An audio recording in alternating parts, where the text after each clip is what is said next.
Gracias, Checho, gracias. Además de lo que acaba de decir Checho, ¿verdad? El privilegio de estar en este proceso de sucesión y esto del doctorado. Checho nos dijo que Patti está embarazada también. No, no es cierto, no es cierto. Era para hacerlo más dramático, ustedes saben, ¿verdad? O sea, solo eso faltaría, ¿verdad, amor? Qué barbaridad. Sí, sí. Estamos por cumplir 40 años de casados, eso sí. Ha sido un viaje muy bueno, muy bueno. Realmente Dios es muy bueno con nosotros.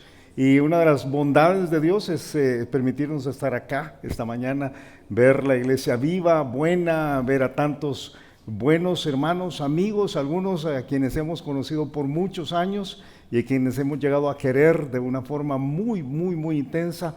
Y luego ver algunos nuevos, a quienes estamos apenas empezando a conocer y que ojalá que Dios nos permita tener una relación permanente. Una de las cosas que va a pasar, esperamos nosotros en estos próximos años, porque tú sabes cómo funciona, cuando hay un proceso de sucesión como el que estamos haciendo, algo de lo que va a pasar es que vamos a dejar de operar como lo hemos hecho a través del tiempo, pero nos quedamos, no nos retiramos. Muchos nos preguntan, ¿y ustedes se van a retirar? Y la respuesta es, no nos vamos a retirar, vamos a cambiar nuestro rol. Nos quedamos para desarrollar nuevos líderes, más pastores. Y una de las cosas que vamos a hacer es que vamos a estar muy presentes en las iglesias que se han fundado afuera. Entonces nos van a ver más acá en Guate, lo siento, ¿verdad? Pero vamos a pasar algunas temporadas aquí en Guatemala y así con el frío que ustedes tienen ahora. Gracias por encender el aire acondicionado en toda la ciudad este fin de semana, ¿verdad? Muchas gracias. Entonces vamos a estar más presentes. Vamos ahora a abrir la Biblia a Isaías capítulo 9, fíjate, Isaías capítulo 9. Y antes de comenzar, yo te pido que le digas a la persona que tienes a la par, feliz Navidad, ¿verdad? Feliz Navidad, feliz Navidad. Dile, fíjate, dile dos cosas. Número uno, dile, te invito a un café a la salida, ¿verdad? Porque ya desayunamos, ¿verdad? Entonces, no te digo, dile, invítalo a desayunar. Pero dile también, te debo el regalo, te debo el regalo. Yo no sé qué crees tú, pero para mí la Navidad es la época más bonita del año. Es todo esto que tú ves, es las decoraciones, que por cierto, qué talento tienen acá para decorar. ¿No les parece, hermanos? Qué talento. Y no me refiero a Guatemala en términos generales, aunque uno viene aquí a Guatemala y la ciudad está decorada de una forma increíble, pero me refiero a Villanueva, Guatemala. Qué talento. Yo no sé quién decoró todo acá, pero se merece un aplauso, realmente. Yo creo que yo me imagino que la mano de Rosemary está ahí detrás, me imagino, ¿verdad? Y yo vi a Wendy y Romy que estaban haciendo esos pinitos que tienes ahí enfrente, ¿verdad? Que son increíbles, ¿verdad? Pero todo buenísimo. Pero no solo es la decoración, todos los cantos, los regalos, la comida, ajá, la comida, ¿verdad? La comida, ¿verdad? O sea, es tremendo. Pero uno puede pasar por alto la realidad de la Navidad. O sea, en medio de ahora voy a decir, en medio de toda esta cultura que se ha generado alrededor de la Navidad, uno puede pasar realmente inadvertido el propósito verdadero de la Navidad. Y casi que se puede revertir la realidad de la Navidad. Esta es una época en la cual muchas personas pasan, no solamente diría yo, ausentes del propósito de la Navidad, sino que pasan totalmente opuestos a la Navidad. Hay mucho de ausencia o de inconsistencia con la idea de que el rey ha venido. Fíjate, no todo rey que lleva corona gobierna. Vamos a aprender esto el día de hoy. Se habla de que Jesús es el rey, pero no todo el que llama a Jesús Señor le permite reinar. Muchos piensan en el Jesús de la Navidad únicamente como el niño Dios en el pesebre, en todo esto que se piensa. Muchas de las ideas de la Navidad, tú sabes, ni siquiera son bíblicas. Piensas en los 3 reyes magos y realmente si vas a la Biblia no vas a encontrar que son 3, no vas a encontrar que son reyes, no son Melchor, Gaspar y va a saltar, ¿verdad? No es un negrito, un chinito y ¿cómo era el otro? ¿Verdad? No funcionan así, no vienen en unos camellos, no hay todo esto. Y entonces uno dice, ¿y cómo funciona? ¿Cómo fue esto? No hay una vaca y un burro en un establo, no hay esta clase de cosas. Entonces, ¿qué es la Navidad? ¿Cómo funciona esto? Pero sí hay Navidad, sí. Sí hay una serie de profecías en la Biblia. ¿Cómo nos afecta a nosotros? ¿Cómo debería afectarnos a nosotros? A nosotros que verdaderamente somos los receptores del regalo más precioso que Dios pudo darnos. Es tremendo, porque a veces no hay realmente el impacto grande. Estaba viendo algunas estadísticas. Vivimos en un mundo saturado de información, eso sí de plano tenemos, ¿verdad? Hay opciones y promesas de bienestar por todos lados. Sin embargo, según la Organización Mundial de la Salud, más del 60% de las personas reportan altos niveles de ansiedad o pérdida de sentido para la vida. Hay ansiedad, hay muchos recursos. Yo voy a decir, yo sé que ahora hay muchas personas que tienen sentido de carestía, de escasez, pero si eres honesto, vivimos en un tiempo en el cual nuestra cultura tiene más recursos que lo que tenían nuestros papás. Tú tienes ahora alguna disponibilidad que tus padres no tenían, que tus abuelos no tenían. Tenemos muchísimos recursos. Sin embargo, hay un acceso a mucho y hay una supuesta libertad, pero revela una verdad profunda. El problema humano no es falta de cosas, sino la ausencia de un gobierno correcto en el corazón. Por eso, si vas a la Biblia, vas a encontrar que lo que Dios propone en la Biblia siempre es el deseo de gobernar tu vida, de traer luz a la oscuridad personal. En el Nuevo Testamento Jesús les habló diciendo, yo soy la luz del mundo. El que me sigue no andará en tinieblas, sino que tendrá la luz de la vida. Todo en el Antiguo Testamento propone esto. Propone que Jesús iba a venir para ser el rey y para venir a hacer una diferencia en la vida de las personas. No para tener una celebración de Navidad como a veces la tenemos. Y fíjate, me encanta la Navidad y yo quiero animarte a que disfrutemos la Navidad, pero para que la veamos desde la perspectiva correcta. Quizás de todos los pasajes que hablan de la Navidad, hay unas 318 profecías en el Antiguo Testamento que se refieren a la primera venida de Jesús. Hay unas 350 profecías en el Nuevo Testamento que hablan de la segunda venida de Jesús. Pero de las 300 y pico de profecías en el Antiguo Testamento, una de las mejores está en Isaías capítulo 9. Y yo te pido que lo busques. Isaías capítulo 9. Si no tienes tu Biblia, alguien ahí en tu mesa te va a ayudar a buscarla o te va a compartir de su Biblia. Así que yo te pido que abras tu Biblia. Si tienes una Biblia de papel, ¿verdad? Si tienes 50 años o más, tienes una Biblia de papel. ¿Verdad? Si tienes 50 años o menos, probablemente vas a encender tu Biblia ahorita, ¿verdad? Pero si tienes 90 años, ¿verdad? Si tienes 90 años o más, mejor no digo nada, ¿verdad? Pero Isaías capítulo 9. Y vamos a tratar de responder una pregunta.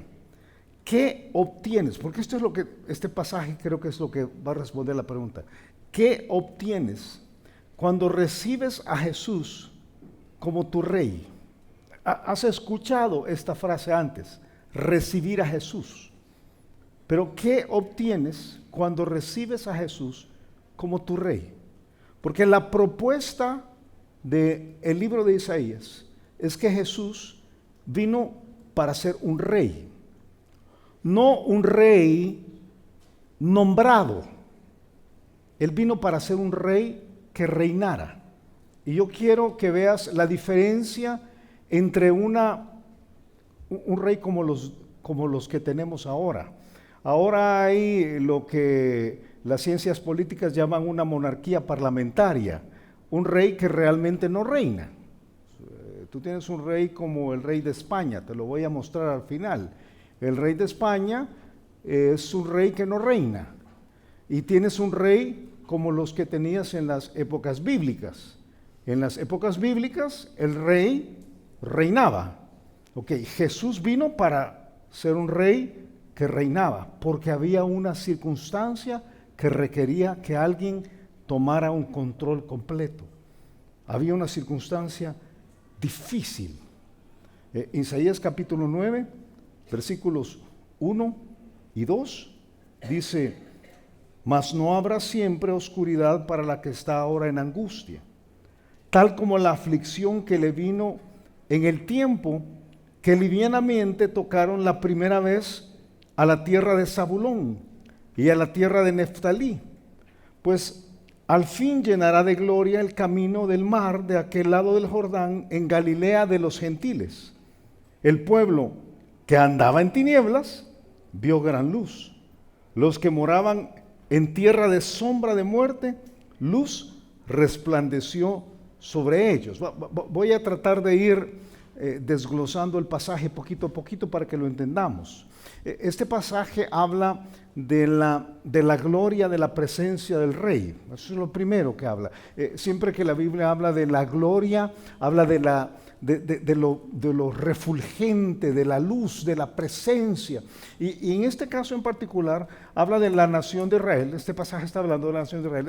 Más o menos el pasaje está escrito unos 700 años antes de la venida de Jesús. Es un pasaje del Antiguo Testamento. Tú sabes cómo funciona. Si no conoces mucho de la Escritura, tú sabes que la Biblia se divide en dos trozos. El Antiguo Testamento, que está escrito principalmente a la nación de Israel, y el Nuevo Testamento, que está escrito a Israel, pero también a la iglesia. En el Antiguo Testamento, allí, antes de Cristo, hay muchos cientos de años de diferencia antes de llegar a Jesús. Aquí hay unos 700 años. El profeta Isaías está escribiendo en un tiempo en el cual hay una circunstancia muy complicada para Israel. Los asirios están atacando a Israel y ellos están pasando por una circunstancia muy difícil, muy compleja. Tanto que la Biblia le llama a este tiempo un tiempo de oscuridad terrible. Oscuridad moral, oscuridad social, angustia, esa es la palabra que usa. Hay mucha angustia. Ahora, cuando uno estudia estos pasajes, uno puede hacer una aplicación para uno personalmente. Uno puede ver cómo lo que sucedía allá en el Antiguo Testamento se parece a lo que nosotros tenemos. Y uno puede ver que el problema del hombre, fíjate, el problema de nosotros es como el problema de Israel. No es la falta de información o la falta de recursos, es la oscuridad en la que uno vive. Ellos tenían este problema, es el mismo problema que tenemos. Yo te propongo que tus circunstancias con las que tú encuentras a veces que te hacen la vida difícil, que todos aquí tenemos a veces circunstancias difíciles. Acabamos de tener un tiempo buenísimo, ¿verdad? Buena comida, buen tiempo, pero todos vinimos aquí con algunas circunstancias difíciles, yo estoy seguro, ¿verdad? Mira a la persona que tienes a la par, hazme un favor, mira a la persona que tienes a la par, parece que no tiene problemas, ¿verdad? Parece que no tiene problemas, parece que no tiene problemas, pero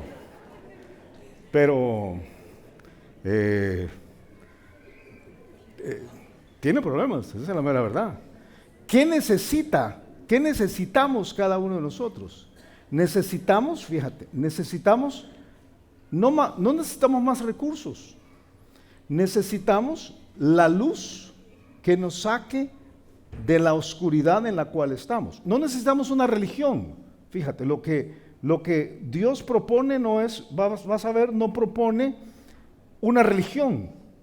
Lo que va a proponer es la luz que gobierne nuestra vida. Por eso el mismo Señor Jesús es uno de los nombres que se le da a Él, es el sol de justicia. En Malaquías capítulo 4 dice: mas a vosotros los que teméis mi nombre nacerá el sol de justicia. La palabra para justicia es rectitud. Él es el sol de rectitud, es el sol de integridad. Y en sus alas traerá salvación y saldréis y saltaréis como becerros de la manada. Ahora, este sol de justicia aparece en los lugares donde hay más necesidad.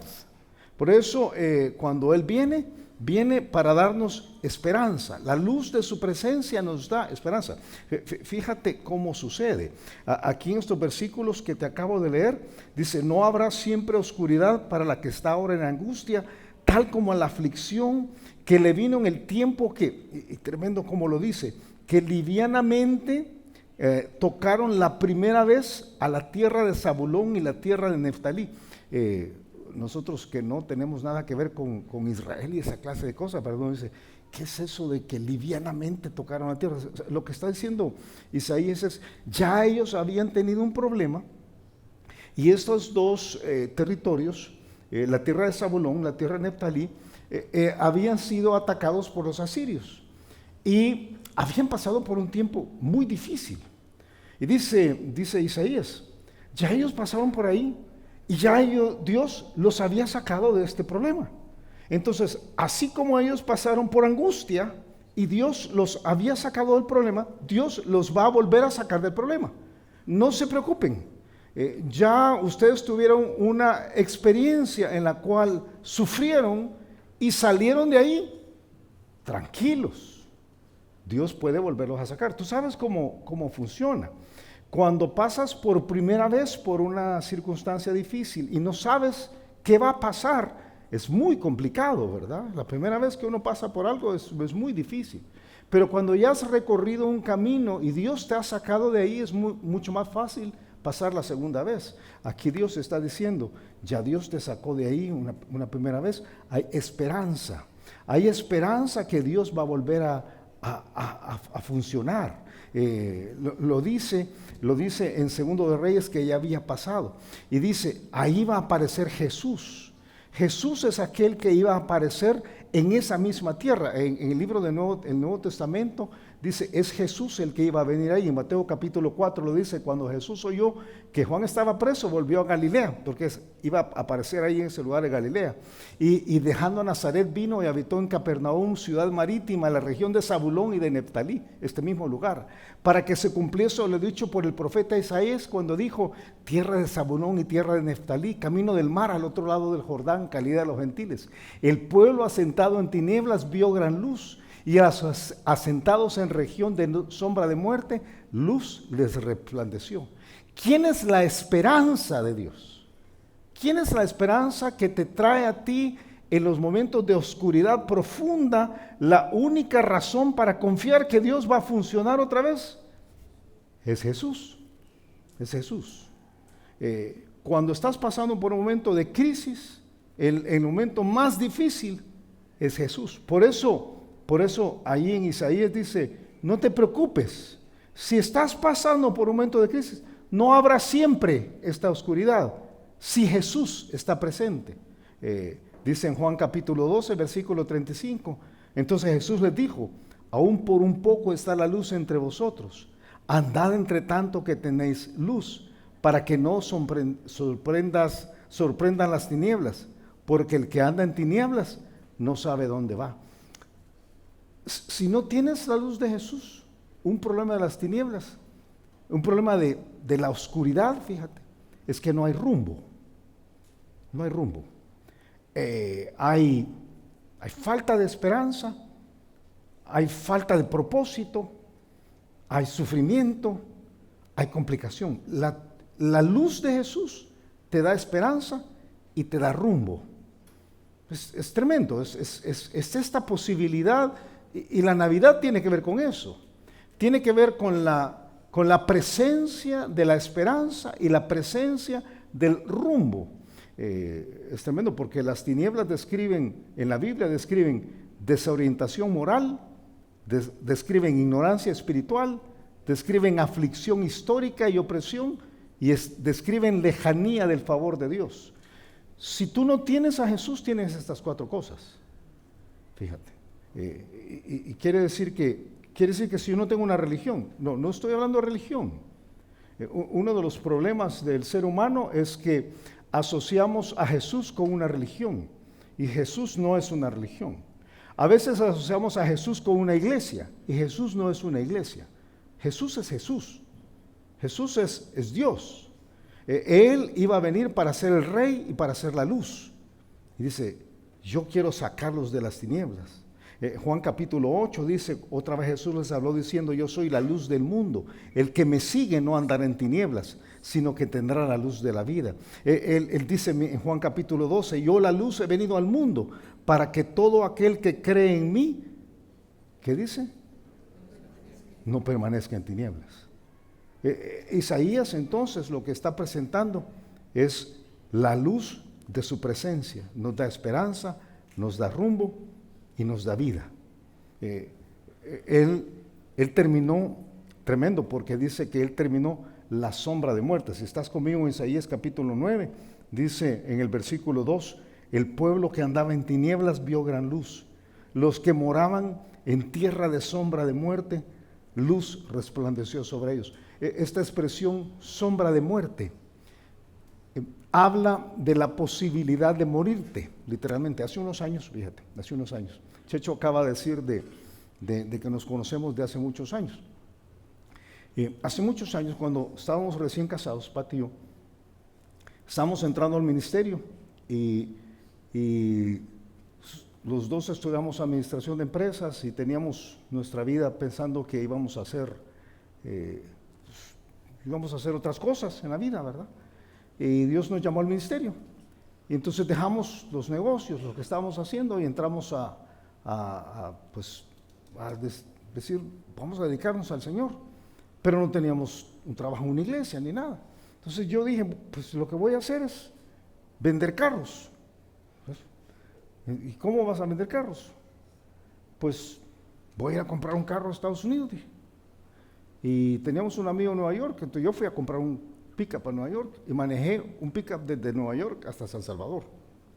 Está lejos, hermanos. Está lejos. Pero yo era más joven y más tonto, ¿verdad?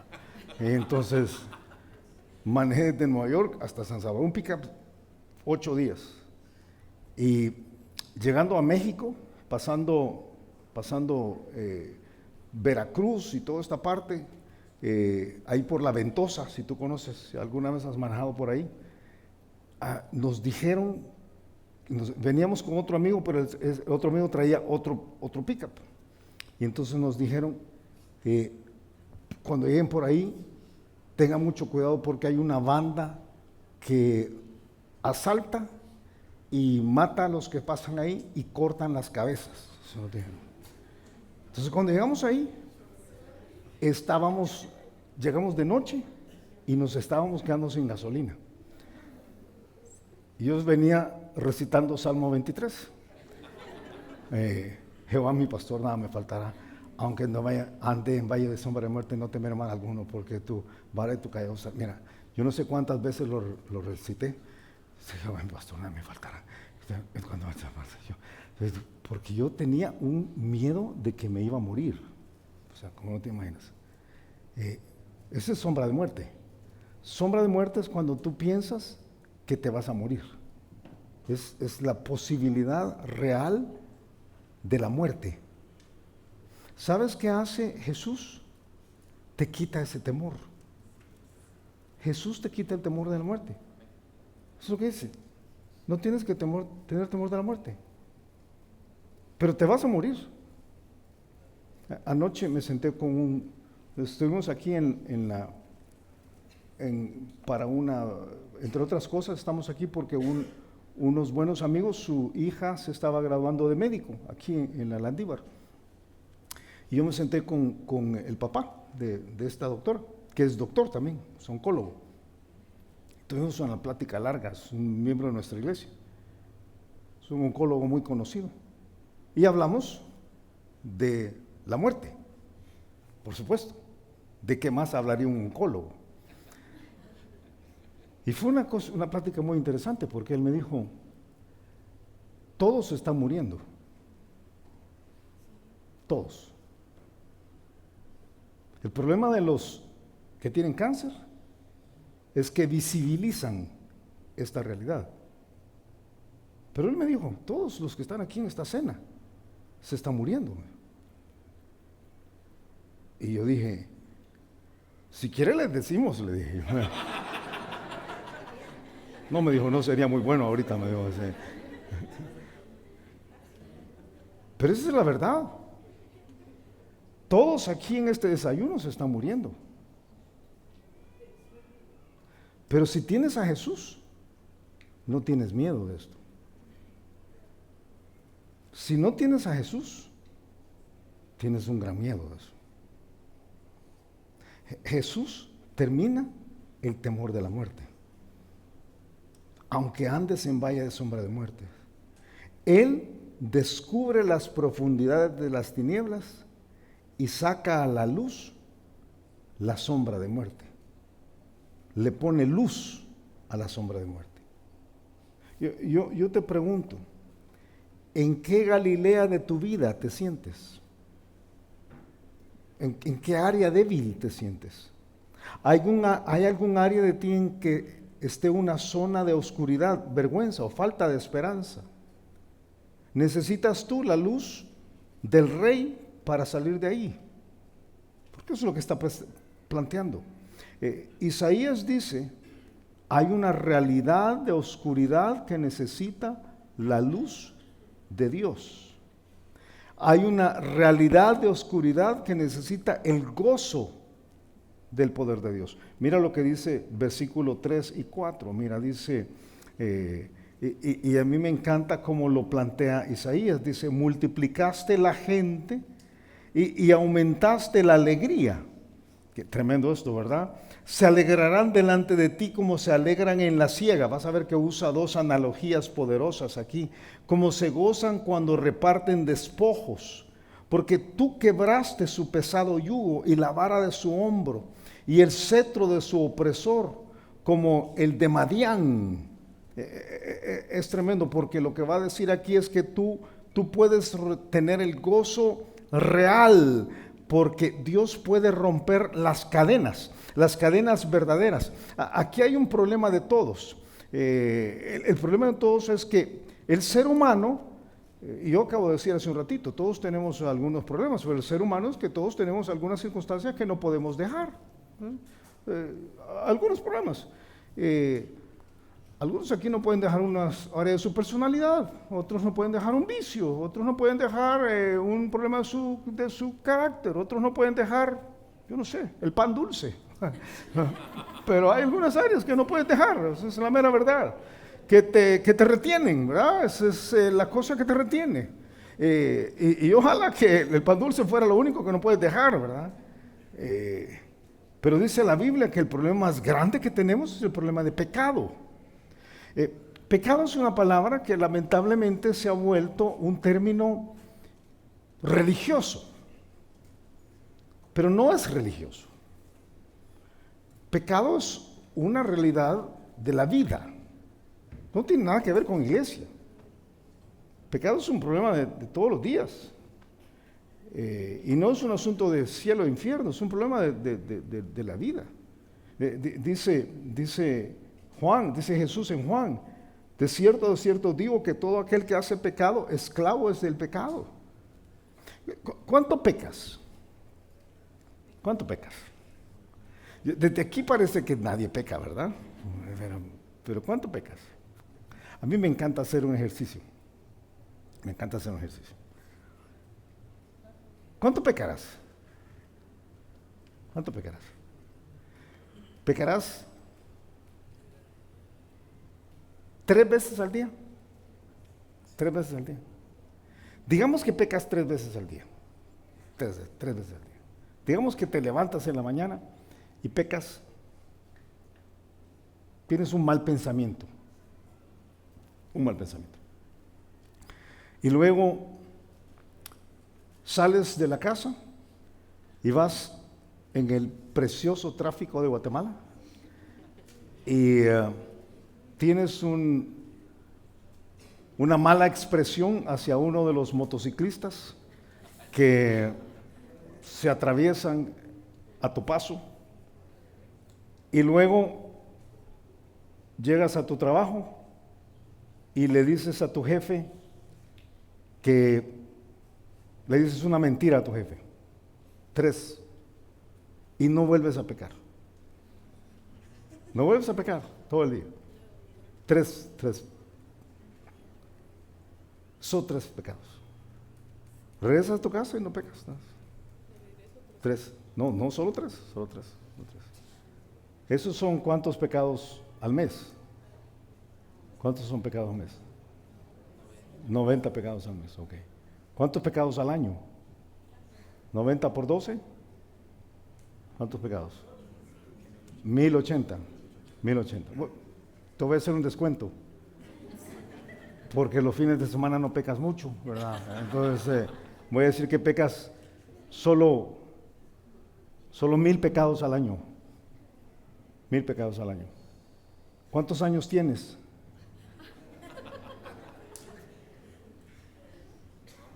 ¿Cuántos años tienes?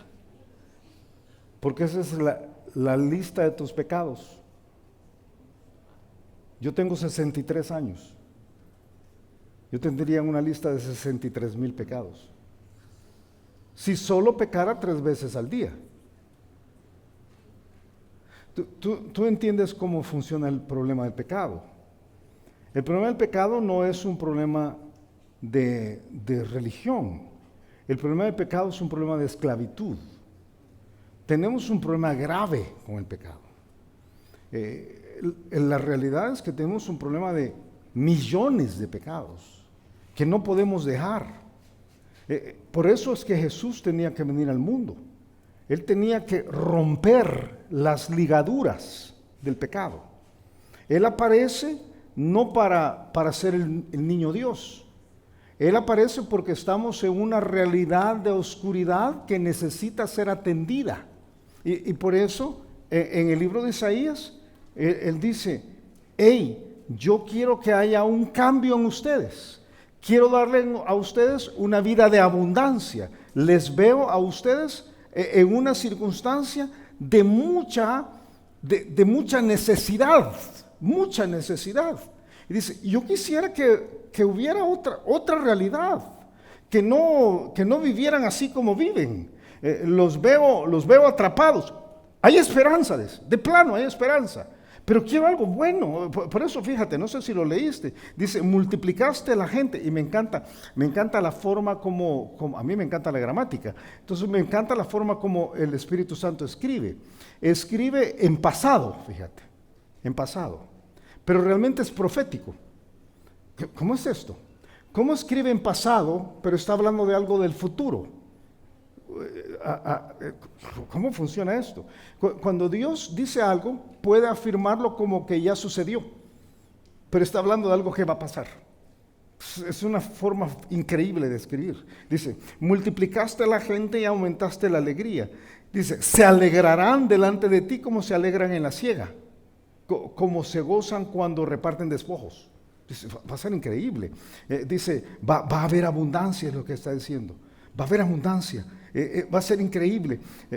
Creo que Isaías 54 lo describe. Dice, regocíjate, oh estéril. La que no daba luz, levanta canción y da voces de júbilo. La que nunca estuvo de parto, porque más son los hijos de la desamparada que las de la casada. Ha dicho Jehová. Me encanta esta expresión. Ensancha el sitio de tu tienda y las cortinas de tus habitaciones sean extendidas, no sean escasas, no seas escasa. No sé si entiendes lo que está diciendo ahí. Si tú tienes una tienda de campaña, que era como vivían en ese tiempo, date cuenta de lo que Dios quiere para ti. Dios quiere más para ti. No quiere donde estás viviendo ahorita. Hazla más grande. Agarra las estacas y muévelas. O sea, no quiere que vivas ahí donde estás viviendo. Haz que tus estacas, ponla más lejos, ¿verdad? Y lleva la otra estaca más lejos, porque Él quiere que vivas más amplio. Él te quiere dar más a ti. No quiere que vivas ahí tan estrecha. Por favor, dice, no te contentes con tan poco. Yo quiero animarte. Yo creo que a veces, cuando estamos viviendo la vida, aún la vida cristiana, aún lo que Dios te ha dado, somos tan poquiteros. Y dice, no. Y no estoy hablando de la falsa doctrina de la prosperidad. Hay ahora una enseñanza en las iglesias cristianas que te dice que Dios quiere que seas rico y seas sano. Y eso no es cierto. A veces Dios te lleva por momentos de enfermedad y de pobreza para enseñarte. Y Dios puede mostrarte. Yo te puedo mostrar en la Biblia a personas muy pobres a quien Dios usó y a personas enfermas a quien Dios usó. Entonces, pobreza y enfermedad no necesariamente son castigos de Dios. Y riqueza y salud no necesariamente son premios de Dios. Pero lo que yo sí te puedo decir es que Dios quiere que tú crezcas, que Dios no quiere que tú te conformes donde tú estás. Dice, hey, ensancha los sitios de tu tienda. Y ahí Isaías está diciendo, hey, yo quiero que tú crezcas, yo quiero que tú te desarrolles. No te conformes donde estás. Jesús vino para esto. Alarga tus cuerdas y refuerza tus estacas, porque te extenderás a la mano derecha y a la mano izquierda, y tu descendencia heredará las naciones y habitarás las ciudades asoladas. Y dice Isaías, este rey te va a dar victoria. Él te va a dar victoria. El versículo 4 dice, porque tú quebraste su pesado yugo y la vara de su hombro y el cetro de su opresor, como el día de Madián. Este pasaje está por entrar al pasaje que tú, o al versículo que tú identificas como el versículo navideño. Pero antes, tiene que usar la metáfora que nos hace entender que hay un juego de reinos. Fíjate. Isaías va a decir, el problema de lo que pasaba en Israel es el mismo problema de todos nosotros. Hay un rey sobre nosotros que nos tiene en opresión. Yo te acabo de decir, tenemos un problema con el pecado. Tenemos un problema con las ligaduras. Tenemos un problema de oscuridad. Tenemos un problema de cosas que no podemos dejar. Necesitamos un rey que nos ilumine. Necesitamos un rey que nos cambie. Jesús tiene que ser ese rey. Él quiere que nosotros crezcamos. Y aquí el pasaje dice, este rey va a quebrar el cetro de este opresor. ¿Quién es este opresor? Quizás la forma más fácil de entenderla está en el libro de Hechos, en el Nuevo Testamento. En Hechos es Pablo el que está narrando su conversión. Tú te acuerdas de quién era Pablo. Pablo es, por supuesto, probablemente el discípulo más conocido. Él no fue uno de los 12 discípulos, pero es uno de los discípulos más conocidos de Jesús. Y Pablo narra su conversión. Cuando narra su conversión, él cuenta cómo Jesús le explicó cuál iba a ser su ministerio. Y dice, en Hechos capítulo 26, que Jesús le dijo, pero levántate y ponte sobre tus pies, le dice Jesús, porque para esto te he aparecido, para ponerte por ministro y testigo de las cosas que has visto, y de aquellas que me apareceré a ti, librándote de tu pueblo y de los gentiles, a quienes ahora te envío. Fíjate, para que abras sus ojos, para que se conviertan de las tinieblas a la luz. ¿Qué pasa cuando alguien llega a Jesús?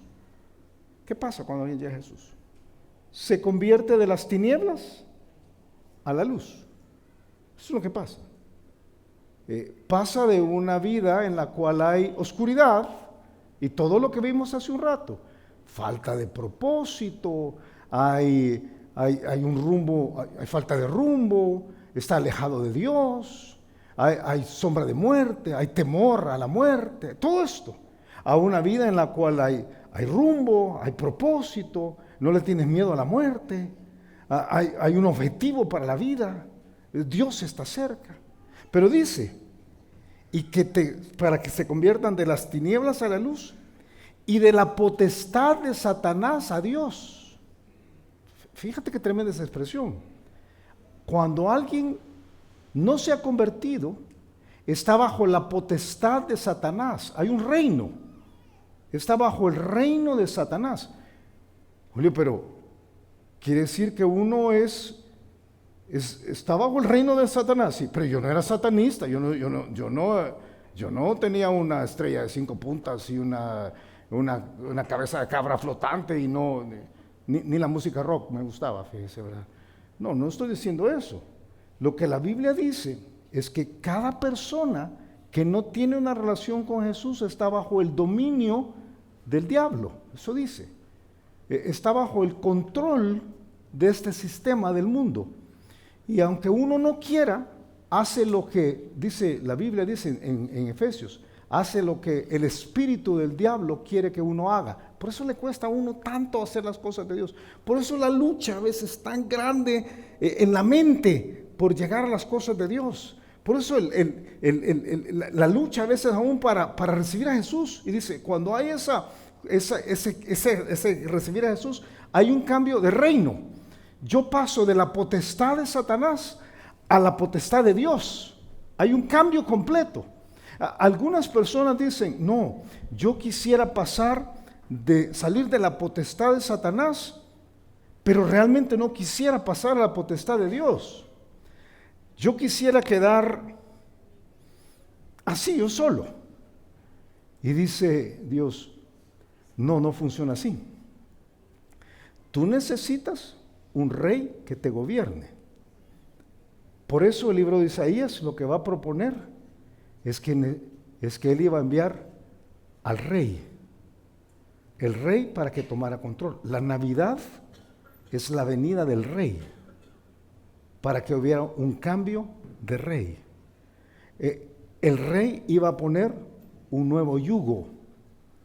Él iba a quebrar el yugo anterior e iba a poner un nuevo yugo sobre ti. Jesús lo dijo claramente. Él dijo, venid a mí. Este pasaje que a veces lo tomamos como, qué bueno, ¿verdad?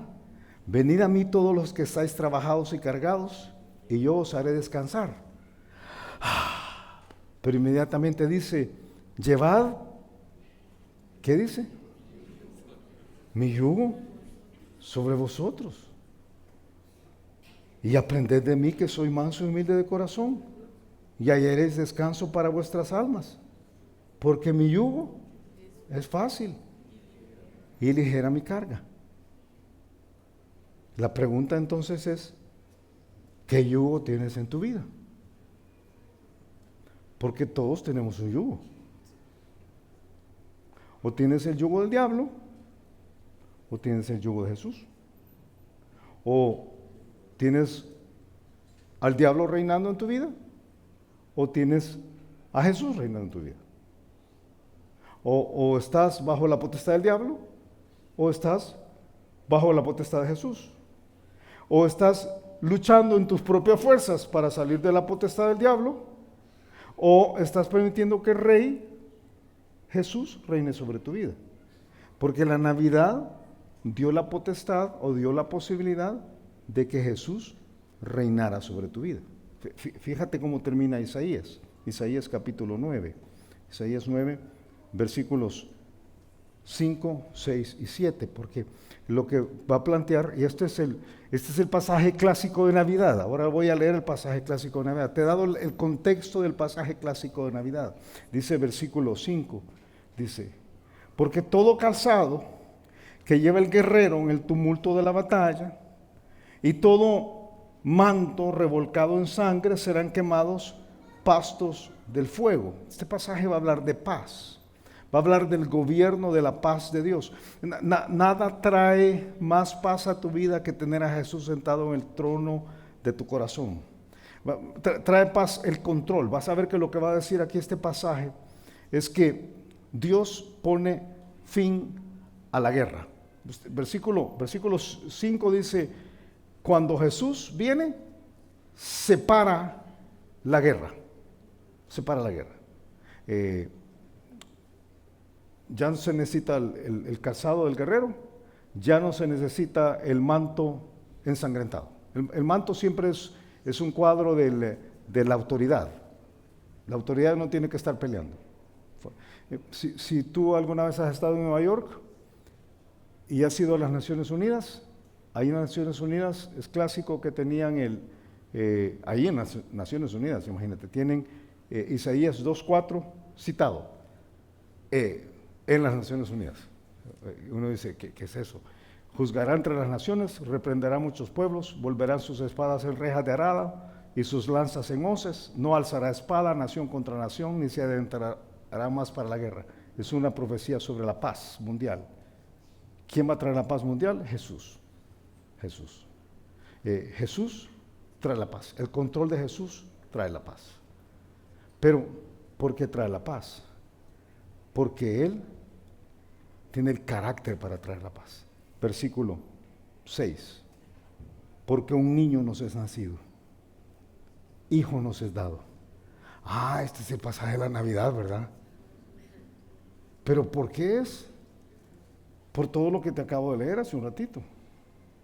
Un niño nos es nacido, hijo nos es dado, y el principado sobre su hombro, y se llamará su nombre admirable, consejero, Dios fuerte, Padre eterno, príncipe de paz. Esto es Navidad. Es un paquete de rasgos que describe a Jesús. Él describe su carácter. Es admirable. Todo en Jesús es admirable. Describe su sabiduría. Todas sus palabras son llenas de consejo. Describe su poder. Él es Dios fuerte. Jesús, yo sé que pensamos en Navidad en el niño Dios, ¿verdad? Hace un rato estaba aquí entre un montón de niños, ¿verdad? Estaba un montón de niños. Estaba la bebita de Aaron, ¿verdad? Y uno ve una bebita así y uno dice, ¡qué bonita! Yo me imagino, y estamos hablando de cómo habrá sido para María tener a Jesús. ¿Cómo habrá sido para María tener a Jesús? No sé si alguna vez te has puesto a pensar. Yo a menudo pienso en la responsabilidad de María. Ella, al ver la Virgen María, ¿te puedes imaginar la Virgen María saber que salió embarazada y luego tener a Jesús en sus manos? ¿Cuántas mamás hay aquí? ¿Cuántas mamás hay aquí? ¿Te acuerdas la primera vez que tuviste a tu niño en tus manos? ¿Te acuerdas? ¿Te acuerdas la primera vez que se te cayó? Ajá. Ajá. ¿Te imaginas tener a Jesús? ¿A Jesús? Qué tremendo. A veces pensamos en Jesús, en el niño, pero este era Dios. Dios fuerte. Dios.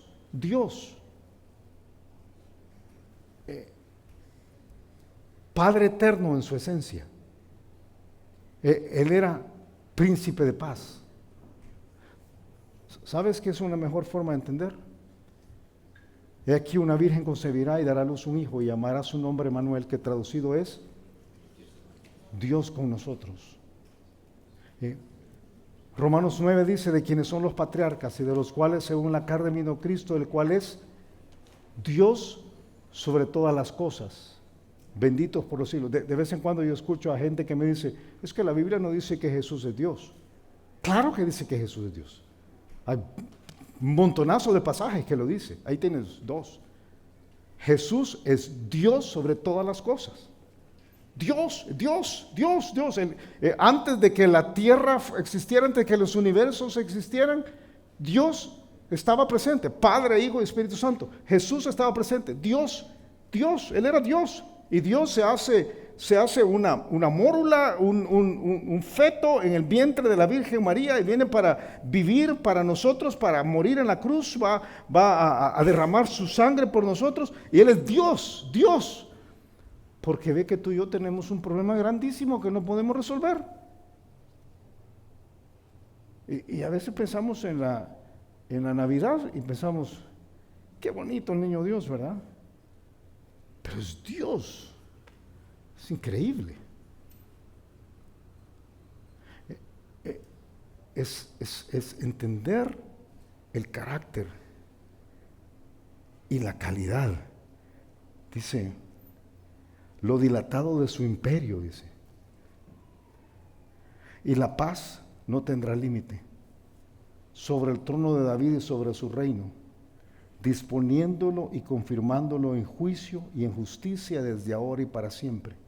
El celo de Jehová de los ejércitos hará esto. Él es rey. Ahora, ¿por qué entendemos esto? ¿Por qué te cuento todo esto? ¿Y por qué escoger un pasaje como este para un día en el cual pensamos en Navidad? Yo quiero cambiarte la forma de pensar de Navidad. Pensamos en Navidad únicamente desde la perspectiva de lo bonito de la temporada, pero la Navidad es la venida del Rey, para que el Rey reine. Jesús dijo cuando estuvo aquí en la tierra: ¿por qué me llamáis Señor, Señor, y no hacéis lo que yo os digo? La única razón por la cual Él vino es para tomar control. Si Jesús viene y no toma control de nuestras vidas, su venida no tiene ningún sentido. Él no vino para que cantáramos coritos a Él, aunque qué bueno que le cantemos. No vino para que nos reuniéramos los domingos, aunque qué bueno que nos reunamos. No vino para que nos llamáramos cristianos, aunque qué bueno que nos llamemos cristianos. Él vino para gobernar nuestras vidas. Podemos llamarle rey, pero si Él no reina, no tiene ningún sentido. Tú lo conoces a Él. Él es el rey de España. Estos son sus títulos, fíjate. Él es Juan Pablo Alfonso de Todos los Santos de Borbón.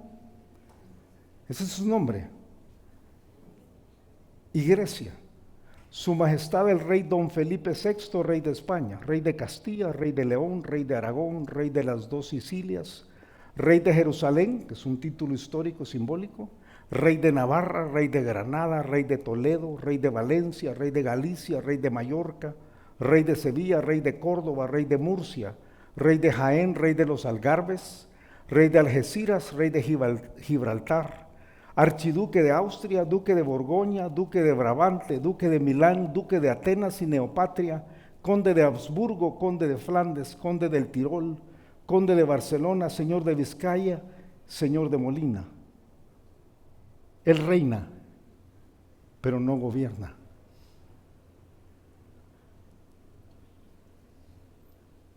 Él no puede dar ni una sola ley. No tiene nada de autoridad. Pero es el rey. Porque España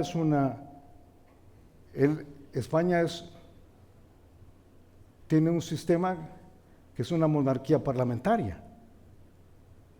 Algunos de nosotros tenemos a Jesús en una monarquía parlamentaria. Y decimos Jesús es el rey, pero realmente Él no gobierna.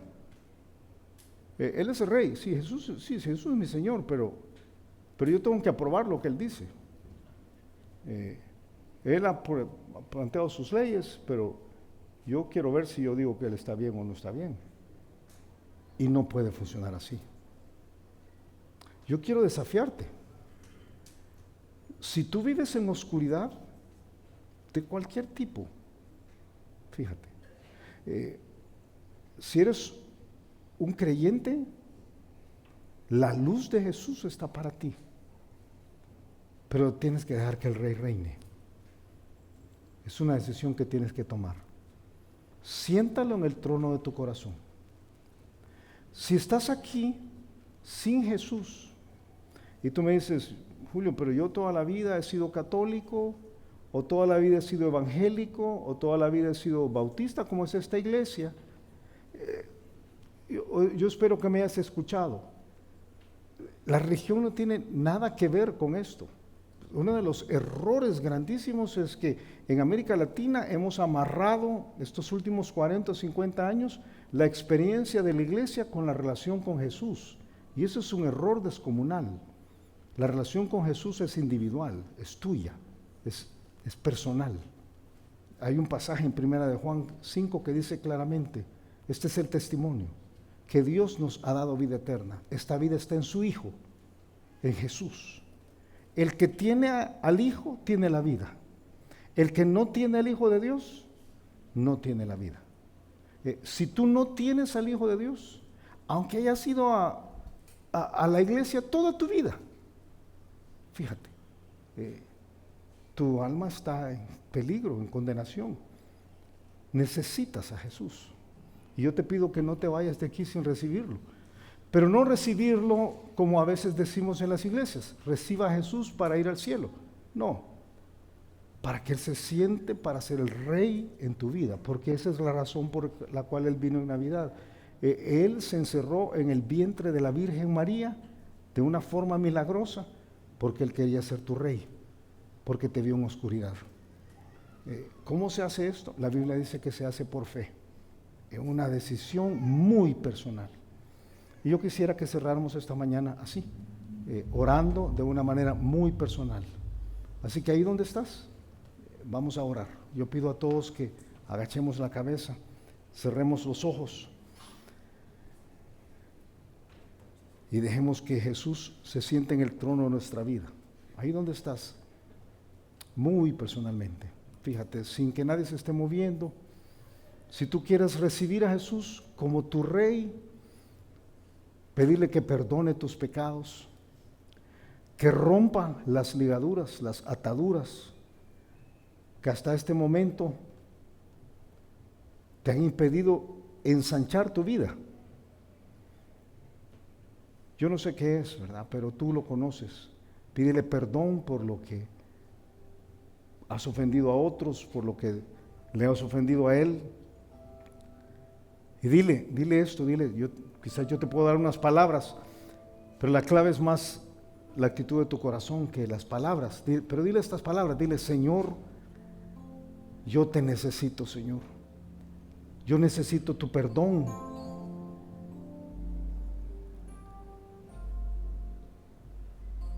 Te pido que salves mi alma. Yo reconozco que lo que viniste a hacer a esta tierra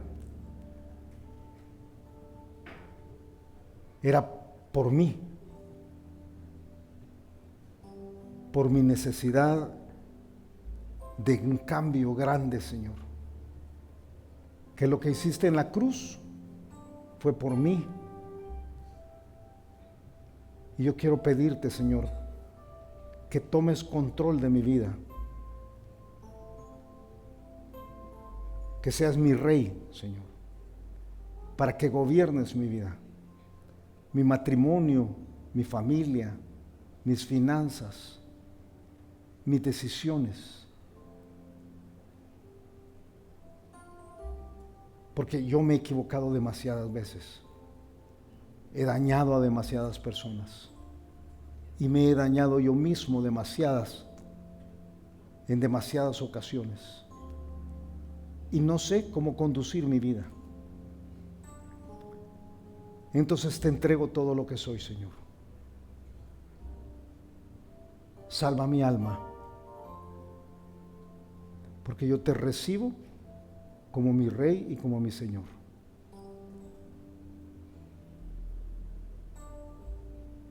Y te lo digo con toda mi fe.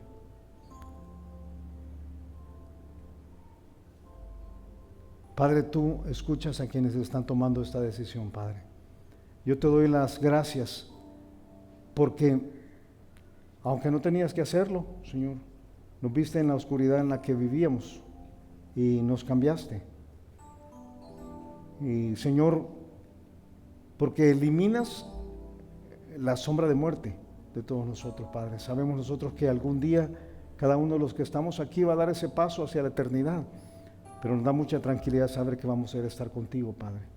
Gracias por Jesús, gracias por la disposición de Él de venir a la tierra y gobernar sobre todos nosotros.